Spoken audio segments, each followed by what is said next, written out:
ಎಲ್ರಿಗೂ ನಮಸ್ಕಾರ. ನನ್ನ ಮತ್ತೊಂದು ಮಿನಿ ವ್ಲಾಗ್ಗೆ ಸ್ವಾಗತ. ಸಂಚಿತ್ನ ಸ್ಕೂಲಿಗೆ ಜಾಯಿನ್ ಮಾಡ್ತಿದ್ದೀವಿ. ಸದ್ಯಕ್ಕೆ ಸಮ್ಮರ್ ಕ್ಯಾಂಪಿಗೆ ಹೋಗ್ತಾ ಇದ್ದಾನೆ. ಅವನು ಫಸ್ಟ್ ಡೇ ಹೇಗಿತ್ತು ಅಂತ ಕೇಳ್ತಾ ಇದ್ದೆ. ಅವನು ತುಂಬ ಎಂಜಾಯ್ ಮಾಡಿಕೊಂಡು ಮಾತಾಡ್ತಾ ಇದ್ದ.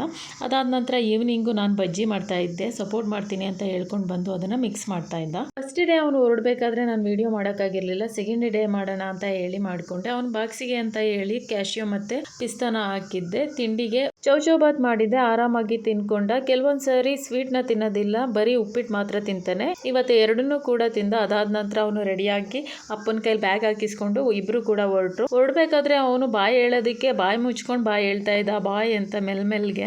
ಅವನಿಗೆ ಕ್ಲಾಸ್ 9:30 12:30 ಇರೋದು. 12:30ಗೆ ಇವರು ಇರಲಿಲ್ಲ, ಎಲ್ಲೋ ಹೊರಗಡೆ ಹೋಗಿದ್ರು ಅಂತ ಹೇಳಿ ನಾನೇ ಹೋಗಿ ಕರ್ಕೊಂಡು ಬಂದೆ. ನಾನು ನಡ್ಕೊಂಡು ಹೋಗೋದು ಒಂದು 10 ನಿಮಿಷ ಲೇಟೇ ಆಯಿತು. ಅಷ್ಟರಲ್ಲಿ ಅವನು ವೆಯ್ಟ್ ಮಾಡ್ತಾ ಇದ್ದ. ನಾನು ಹೋದ ತಕ್ಷಣ ಅಮ್ಮ ಅನ್ಕೊಂಡು ಬಂದ. ಅವನಿಗೆ ಹಿಂಗೆ ಡೈಲಿ ಬರಬೇಕಾದ್ರೆ ಒಂದೊಂದು ಗಿಫ್ಟ್ನ ಕೊಟ್ಟು ಕಳ್ಗಿಸ್ತಾರೆ. ಗಿಫ್ಟ್ ಅಂತ ಹೇಳಿದ್ರೆ ಕ್ರಾಫ್ಟ್ ಥರ ಮಾಡಿರ್ತಾರೆ ಡ್ರಾಯಿಂಗ್ ಶೀಟಲ್ಲಿ, ಅದನ್ನು ಕೊಟ್ಟು ಕಳ್ಗಿಸ್ತಾರೆ.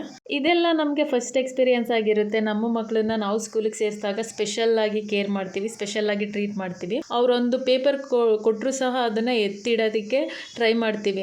ಇದು ಎಲ್ಲಿವರೆಗೆ ಸಾಧ್ಯ ಆಗುತ್ತೆ ಗೊತ್ತಿಲ್ಲ, ಆದರೆ ಈಗಿನ ಖುಷಿಗೋಸ್ಕರ ನಾನು ಎತ್ತಿಟ್ಕೊತಾ ಇದ್ದೀನಿ. ಇನ್ನು ಅವನು ಹೊರಗಡೆಯಿಂದ ಬಂದ ಅಂತ ಹೇಳಿ ಹ್ಯಾಂಡ್ ವಾಶ್ ಮಾಡು ಅಂತ ಹೇಳಿದೆ. ಅವನು ಆರಾಮಾಗಿ ಹ್ಯಾಂಡ್ ವಾಶ್ ಮಾಡ್ತಾ ಇದ್ದ. ಹ್ಯಾಂಡ್ ವಾಶ್ ಮಾಡಬೇಕಾದ್ರೆ ಅವನು ನೀಟಾಗಿ ಮಾಡ್ತಾನೆ. ನಾವು ಎಷ್ಟೇ ಮಕ್ಕಳುಗಳು ಸುತ್ತಮುತ್ತ ನೋಡಿದ್ರು ಕೂಡ ನಮ್ಮ ಮಕ್ಕಳೇ ನಮಗೆ ಸ್ಪೆಷಲ್ ಅನ್ಸೋದು, ನಮ್ಮ ಮಕ್ಕಳು ಆಕ್ಟಿವಿಟೀಸೇ ನಮಗೆ ಸ್ಪೆಷಲ್ ಅನ್ಸೋದು.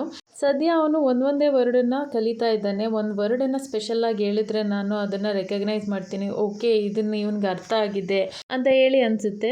ಇನ್ನು ಸ್ವಲ್ಪ ದಿನ ಹಿಂದೆ ಎಲ್ಲರೂ ಹೇಳ್ತಿದ್ರು ಇವನಿಗಿನ್ನ ಮಾತು ಬಂದಿಲ್ಲ, ಕ್ಲಿಯರಾಗಿ ಬಂದಿಲ್ಲ ಅಂತ ಹೇಳ್ತಿದ್ರು. ಆದರೆ ನನಗೆ ಗೊತ್ತಿತ್ತು ಇವನು ಮಾತಾಡ್ತಾ ಇದ್ದಾನೆ, ಬಟ್ ಬೇರೆಯವ್ರಿಗೆ ಅರ್ಥ ಆಗ್ತಾ ಇಲ್ಲ ಅಂತ ನನಗೆ ಅನ್ನಿಸ್ತಿತ್ತು. ಸೊ ಅದೇ ಥರ ಆಗಿದೆ. ಅವನು ನೀಟಾಗಿ ಮಾತಾಡ್ತಿದ್ದ, ಸ್ವಲ್ಪ ಅರ್ಥ ಆಗ್ತಿರ್ಲಿಲ್ಲ ಬೇರೆಯವರಿಗೆ. ಇವಾಗ ನೀಟಾಗಿ ಮಾತಾಡೋದನ್ನು ಕಲಿತಾ ಇದ್ದಾನೆ. ಹ್ಯಾಂಡ್ ವಾಶ್ ಮಾಡಿದ ಹತ್ರ ಮ್ಯಾಂಗೋ ಕಟ್ ಮಾಡಿಕೊಡು ಅಂತ ಹೇಳಿ ಕೊಟ್ಟ. ಅದನ್ನು ಕಟ್ ಮಾಡಿಕೊಟ್ಟೆ. ಅದಾದ ನಂತರ ಮತ್ತೆ ಪಪಾಯ ತಿಂತೀನಿ ಅಂತ ಹೇಳ್ದ. ಅದನ್ನು ಕೂಡ ನಾನು ಕಟ್ ಮಾಡಿಕೊಟ್ಟೆ. ಅದಾದ ನಂತರ ಸ್ವಲ್ಪ ಹೊತ್ತಾದ್ಮೇಲೆ ಒಂದು ಕೊರಿಯರ್ ಬಂದಿತ್ತು ಅಂತ ಹೇಳಿ ಅವನು ತಗೊಂಡು ಬಂದು ಸರ್ಪ್ರೈಸ್ ಅನ್ಕೊಂಡು ಓಪನ್ ಮಾಡಿಟ್ಟ. ಇದು ಸ್ಟೀಲ್ದು ಒಗ್ಗರಣೆ ಬಾಕ್ಸು, ತುಂಬಾ ಚೆನ್ನಾಗಿದೆ. ಇದಾಗಿತ್ತು ಇವತ್ತಿನ ವಿಡಿಯೋ. ಈ ವಿಡಿಯೋ ಏನಾದರೂ ನಿಮ್ಗೆ ಇಷ್ಟ ಆಗಿದ್ದಲ್ಲಿ ಒಂದು ಲೈಕ್ನ ಕೊಡೋದನ್ನು ಮರಿಬೇಡಿ. Thank you.